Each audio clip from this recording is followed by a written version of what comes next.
Everyone is talking about masculinity these days. Some are saying men are too masculine, some are saying they're not masculine enough.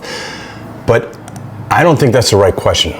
I think the right question is, what has Christ called men to be?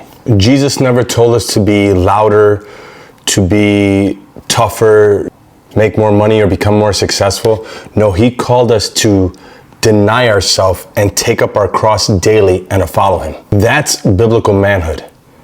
So what does that look like in everyday life? Well, for one, as a father, for me, I have 3 daughters, and I've been known to lose my temper sometimes.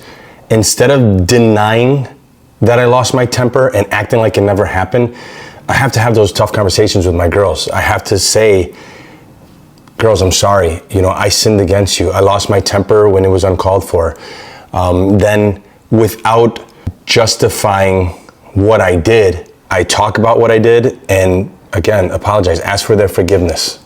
From there, what does it look like as a husband? This one, maybe some of you men who have daughters agreed with the first one about apologizing to them, about asking for forgiveness because it's your little girl.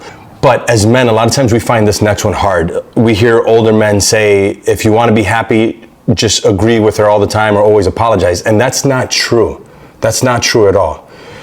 What you want to do instead is come to some kind of understanding. If you and your wife have an argument, you come to an understanding and about what the disagreement was about. You can't just let it go and bury it and just assume that one person's always right and the other one's always wrong. There's way too many scenarios to go into, but denying yourself is, instead of hammering your point and proving that you are right, talk to her. She's your partner. Your goal is to keep the peace because her love, your guys' love, your marriage is more important than fighting and winning an argument. Now, what does it look like as a leader? As a leader for your family, maybe you guys haven't prayed in a while. Maybe you haven't gone to church in a while. What that might look like is stopping everyone from what they're doing and saying, hey guys, let's just spend 5 minutes in the Word. Open up a Psalms, maybe just pray. It might feel strange. Your kids might look at you like, we've never done this, but it is your job to lead your family spiritually.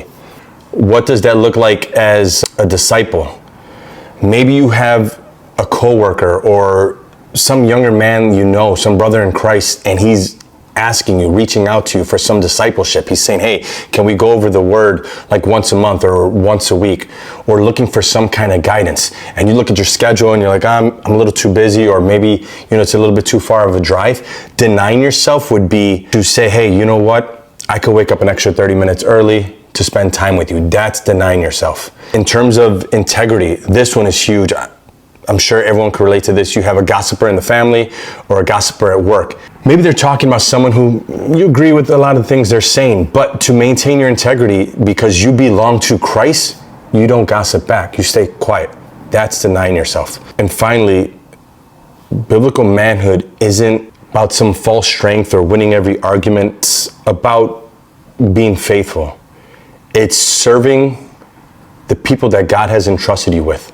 It's carrying out your responsibilities as a father, as a husband, as someone in Christ, as a Christian man. So remember, deny yourself daily.